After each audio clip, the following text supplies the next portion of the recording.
Each trip you take could require different kinds of clothing and equipment in different quantities.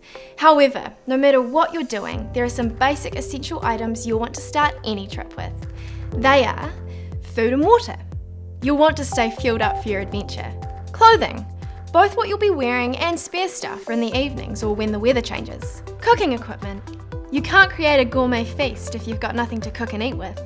You also need a pack to carry all of your gear. Some items you'll want to keep handy in your pack are a map, head torch, toiletries and compass.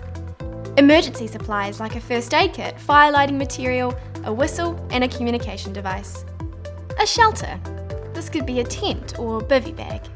In the following videos, Jordan and I will run through these in more detail and cover the key points of why you'll need them.